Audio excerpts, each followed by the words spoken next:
Ayan, ang kina-mother na ano. Ano to? Cheesy broccoli soup.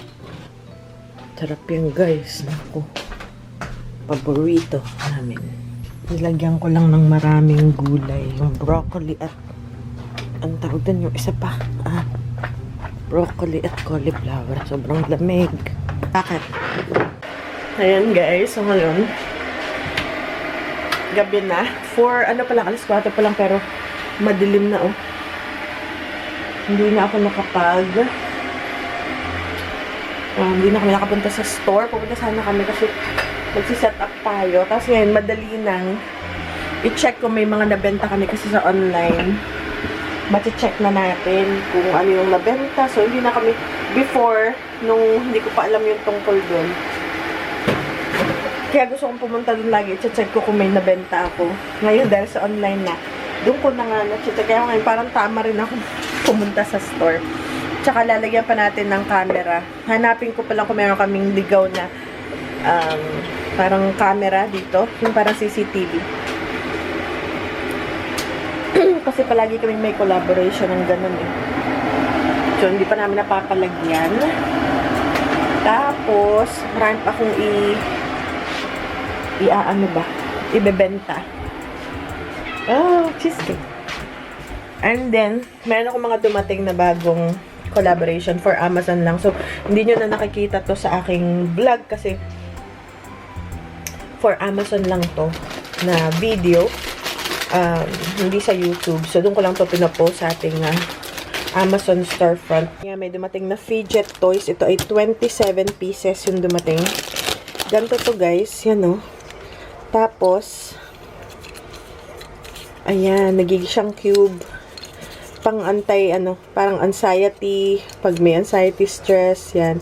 Ganyan-ganyan. Mga tao ngayon mahilig sa ganito. Kasi basta pag na-stress ka, diba? Kahit ako, meron din akong ganyan. So, yan, maganda lang to. Iba-ibang kulay. May purple. So, ang gagawin ko dito is, ilalagay ko siya sa cellophane na ganito, individually.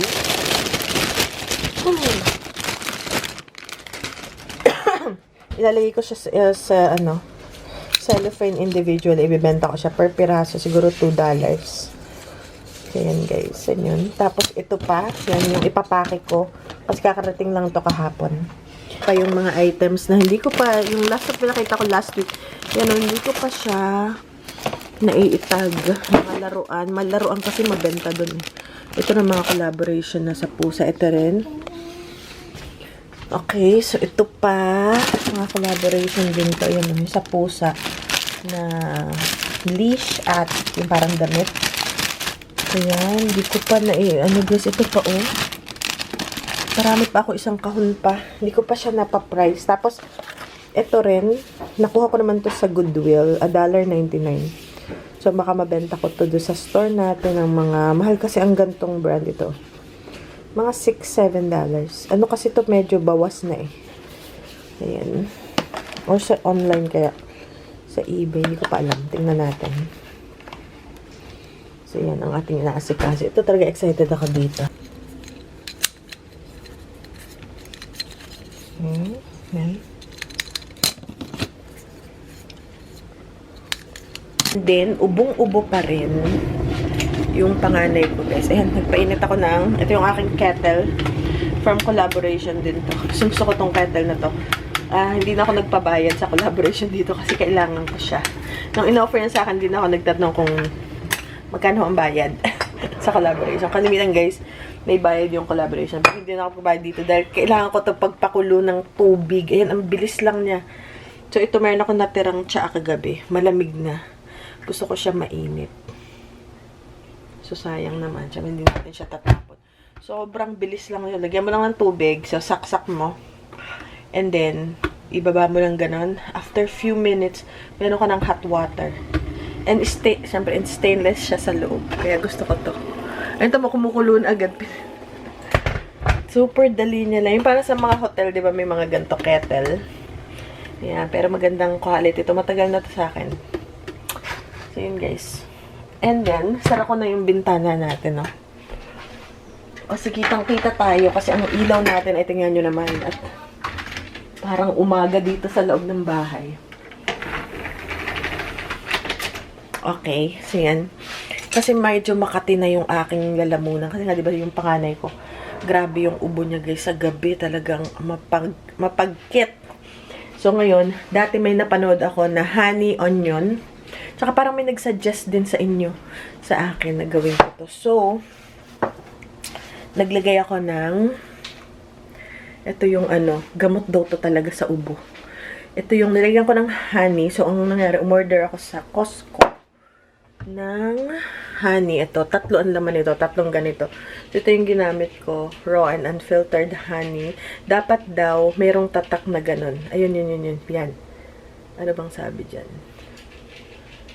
Yan, para bukod pa sa may tatak na organic or something. Pero ito yung importante daw na tatak.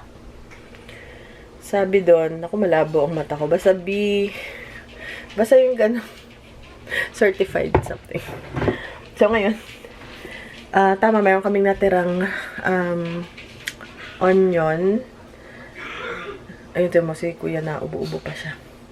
So, ito daw dapat 24 hours mong ibabads. Kasi sa umpisa, makapal siya.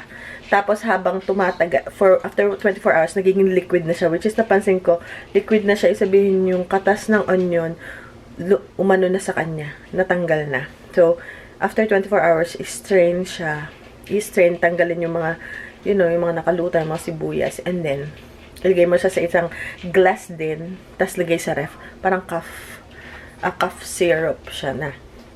3 times a day, 1 teaspoon. So, ngayon, hindi ko pa siya natitikman. Medyo takot akong tikman siya. Pero, yung panganay ko, binigyan ko siya kagad siya habang pagkagawa ko after few minutes kasi talagang ubong-ubo. So, parang nakatulong siya nung gabing yun. Tapos, binigyan ko ulit siya kanina. Tapos, mamaya ulit. And before matulog kasi parang pa 3 times namin yung before matulog. So, yan. So, titikman ko siya, guys. And hindi lang to onion. Nilagyan ko rin siya ng ginger. Ginadgad na ginger at bawang. At saka honey. So, mamayang 12 o'clock ko ng gabi to ginawa. So, 12 o'clock din ng gabi. Nang madaling araw ko siya i-strain para 24 hours. Pwede rin daw na bawang, na cough syrup, maraming bawang, tapos tutusok-tusokin mo yung bawang. Pwede rin sigurong hiwain or something. Then, medyo matagal ang bawang. Tapos, honey. Kung gaano karami kung isang garapon, so maraming bawang. Kung konti lang na ganito, hindi konti lang. Kaya lang ang honey, for 1 month mo siyang nakababad. Kasi matagal siyang mag-release ng alisin ba yun? Something like that. Ito, 24 hours lang yung onion. So, ngayon, titikman ko siya kasi hindi ko pa siya guys natikman. Pinapainom ko siya sa anak kong panganay, pero takot ako hindi ko siya. Okay, so ngayon, so makati na yung lalamunan ko doon. Very good pa rin kasi hindi pa rin ako talagang totally tinatamaan. Medyo yung boses ko parang lang siya. Okay. Yung maano ba? So, tikman ko siya. 1 teaspoon tikman ko. Not too bad siya guys, actually. Actually, very mild yung lasa niya. So, nakakaluwag ng Akala ko pangit yung lasa. Hindi pala. So, meron kayong ubo. Especially ngayon, daw to kahit wala ka pang ubo. Kumbaga, season ngayon sa Amerika kasi winter season is coming. So, maraming madaling magkasakit. Kasi nga dahil yung malamig ang panahon, nag-iiba. Tapos sa loob ng bahay, mainit. Sa loob, sa labas, sa labas malamig. Sa loob, nag-iiba yung temperature. Uso ang sakit. So, daw to, pwede mo siyang inumin. Parang pang immune boost lang. Everyday. 1 teaspoon kung wala kayong sakit. Pero pag may sakit, tinamaan, 3 times a day daw sa bata. Sa matatanda, hindi ko lang kung gaano karami. Basta, wala namang masama dito eh. Kinakain nga natin yung bawang at saka So, yan. Parang paghahanda para hindi ka tamaan. Kung tamaan ka man, mild lang or hindi ka talaga tamaan. So, yan. So, binuburo ko siya, guys. Ayan. Okay, wala pala. Kaya pala sabi nung iba, sa YouTube, wala siyang lasa na parang overwhelming na hindi. Overwhelming na bawang. Kasi lagyan ko yun ng bawang, sibuyas, ginger. Tsaka yun nga, onion. Pwede ka nang mag-barbecue. Kulang na lang nung ketchup. Pwede mo na siyang ipahid sa manok. At ibabad ang manok at mag-barbecue.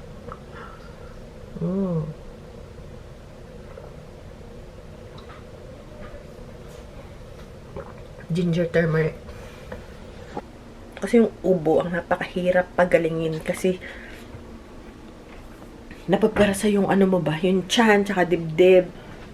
Ayun, puyat din pala ako kasi katabi ko siya. Kasi nga, pag nakahol, ay naku, grabe, yun parang yun, parang mahihila yun dito. So, ngayon, siguro mas effective yan ngayon. Kasi, ano na ngayon mga naka 15 hours na siyang nakababad. So, mas effective siya. Kaya, yun ang ibibigay ko sa kanya. Na-try ko na, ang dami ko nang na-try. Parang, wala masyadong effect. Siguro matindi yung tumama sa kanya. Sabi ko nga, pagka ilang pag isang linggo na at nakahul pa, aba, dadahan natin sa doktor at baka iba na yung baka aso na yung nakahul na. So, ngayon, yun ang sinare ko lang, bibigyan ko pala ng tsaa. Tapos, hindi siya makakain pala. Ay, pasensya na. Para tayong pulubi. Para tayong parang napaaway, Ayan. So, hindi siya makakain masyado. Hindi ko siya pinapakain masyado.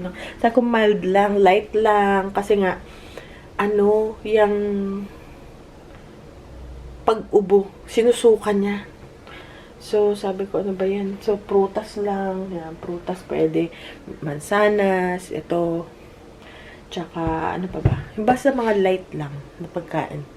Kasi nga, isusukan niya rin ang pangat sa pakiramdam. Yung mga mamantika, dairy, bawal muna. Okay, guys. So, yun guys, see you later muna. At, papainumin ko ng tsaa. And, hindi na ako nakalabas. Dumilim na. Kasi, ipapasok ko yung malunggay, sana. Kasi, yung pag nababad siya ng nababad sa lamig, wala na. Hindi na yan babalik next year. Bago makapagpatubo ng malunggay, matagal din. At least yung buhay na. Kaso ang problema ko, pag pinasok ko siya sa loob ng tiny house, ginagawang kubeta ng mga pusa. So, ang gagawin ko, lalagyan ko siya ng cardboard or plastic. Kasi gagawin lang banyo. Ganun nangyari dati. Nung nilabas ko siya nung parang spring. So, hala, patanda. Naging pataba. Okay, guys. So, yan na lang muna. And, gawin nyo rin to, guys. Pag yung sobrang... Mag-update ako kung gaano siya ka-effective. Kasi, kagabi ko siya binigyan. Nakatulog siya ng mahimbing. Hindi ko alam kung dahil sa tsaa na binigay ko or dito. And then, this morning, nakalimutan ko nung morning, hindi siya uminom. Alauna na. So, i-adjust ko yung time kasi 3 times a day. Sunod, papainumin ko siya mamaya. And then, bago matulog para naka 3 times a day kami. So, yun guys. See you later, guys.